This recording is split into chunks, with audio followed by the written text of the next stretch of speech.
देखिए यहाँ पे जो है लोग घरों के अंदर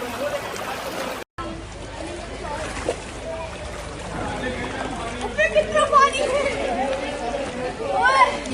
हमने बता दिया था। तो नाज़रीन, जहां कराची सैलाबी सूरत हाल से बाल बाल बचा, ऐसे में कुछ इलाके ऐसे थे जहां सैलाबी पानी घुस आया और इस मौके पर वहां पर जो मकीन थे वो महसूर होकर रह गए। इस मौके पर इन्हीं इलाकों में शामिल कराची का सादी टाउन भी था।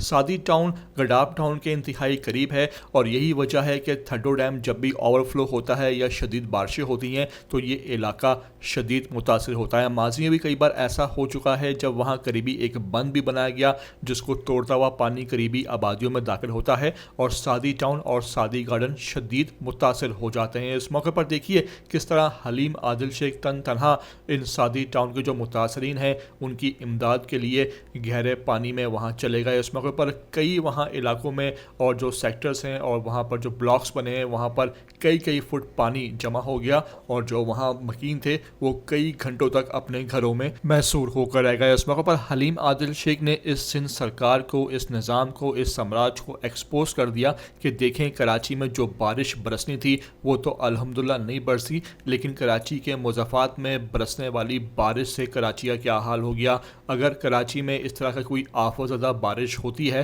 तो फिर कराची का क्या हाल होगा, ये अब सोचने का मुकाम है। हलीम आदिल शेख मुख्तलिफ जगहों पर जाते रहे और इस सिंध सरकार को एक्सपोज करते रहे और इनको बताया कि ये लोग सिर्फ फ़ोटो शूट के लिए आते हैं, काम काज यहाँ कुछ नहीं होता और जिसकी वजह है कराची के हालात जो हैं वो इस नहिश तक पहुँच गए हैं। मेरी आपसे रिक्वेस्ट है कि ज़रा वीडियो को मेरी आखिर तक देख लें। नए आते हैं ETV 247 उर्दू पर तो लाजमी से आप सब्सक्राइब करें, लाइक करें, शेयर करें और कमेंट करके मुझे अपनी कीमती आरा से लाजमी आगाह ज़रूर कर दिया करें।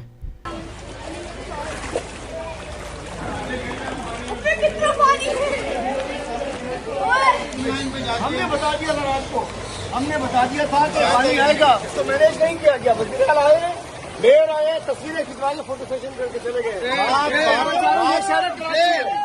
ये कराची है जो डूब रहा है, जो लोगों के घरों में पानी है और ये तस्वीरें खिंचाते फिर रहे हैं। अभी भी नदी पे पानी तलाश कर रहे हैं। इधर आके देखें आप पानी कितना है यहाँ ये पर। नाजायज जाली उपकरण फॉर्म 47 वाले इन्हें हिसाब देना पड़ेगा। लोग छतों पे भी होगी। ₹1,000 के फंड है, प्रेस कॉन्फ्रेंस हो रही है, न जाने क्या क्या। ये कब्जे की सोसाइटी नहीं है, ये कैंटोनमेंट बोर्ड के अंदर आती है।